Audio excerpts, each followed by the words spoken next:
Alright guys, welcome back, and today we are diagnosing a boost leak on this 2015 Volkswagen GTI. It has a big turbo.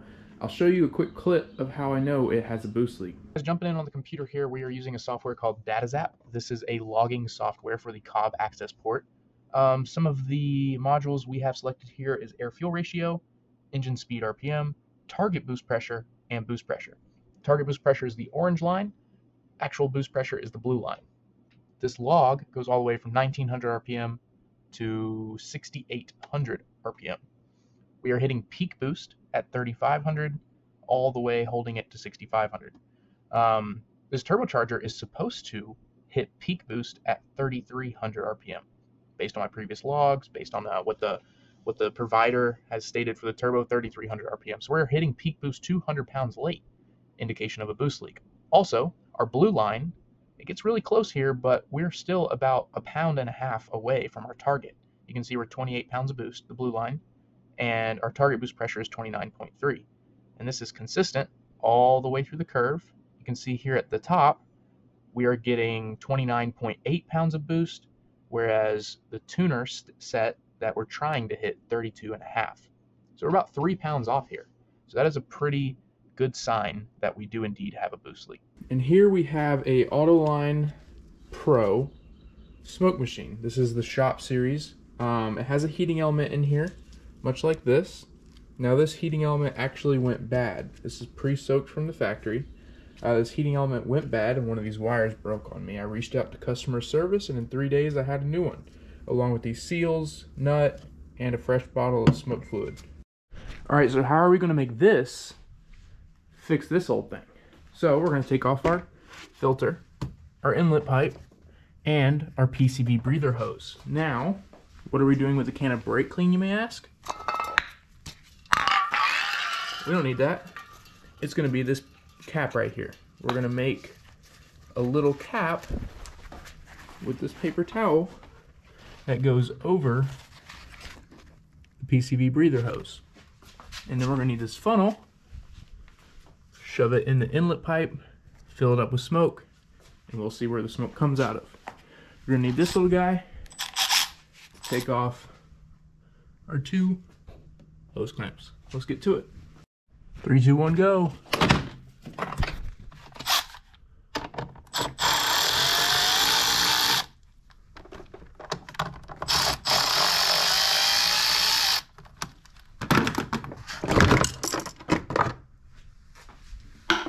Bam.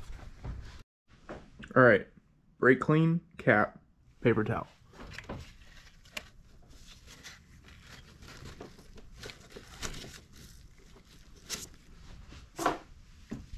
Funnel.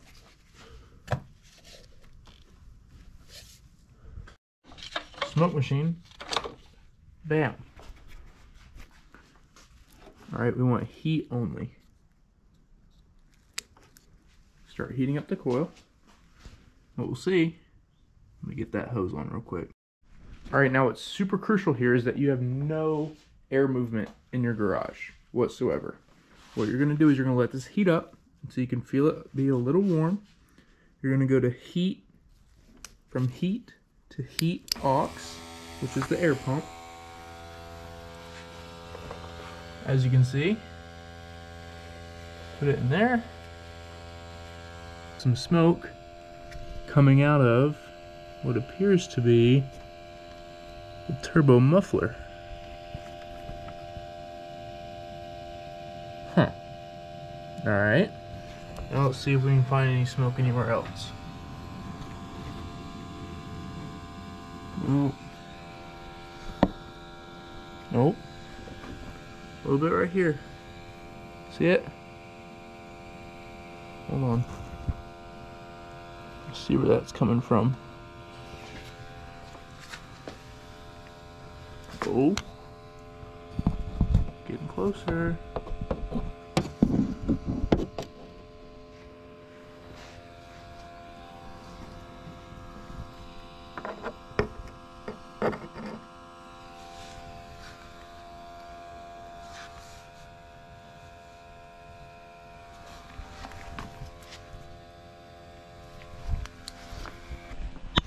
Alright, so we got it hooked up. Been going for a few minutes. We have smoke pouring out of the turbo muffler. We have smoke pouring out of the intercooler up here. And we have smoke coming out from the bottom right there. Hang on.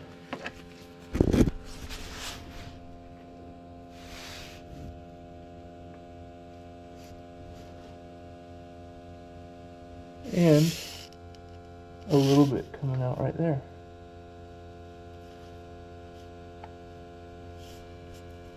If you don't have a smoke machine, this can also be noticed by the oil right here. Like, why would there be oil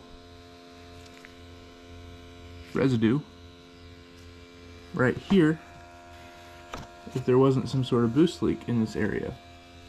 So we'll see what we can do. Alright, well, there you have it. We have quite a few boost leaks. First off, we have the turbo muffler area back here that is leaking. We have our intercooler, our stock intercooler. So I have two intercoolers. I have one right here where the original location is, and then I have a second one down here, and that is called a twin intercooler, and that connects via a Y pipe at the entrance, and the exit. Pre-cooled, cooled. I can assume the stock intercooler has failed in multiple spots, so I'm probably gonna need to get a new one of those, and I really need to address the turbo muffler, which shouldn't be bad. That turbo muffler's old and honestly it has no O-rings on it, so that is probably why. So I'll order some parts, but thank you guys for watching.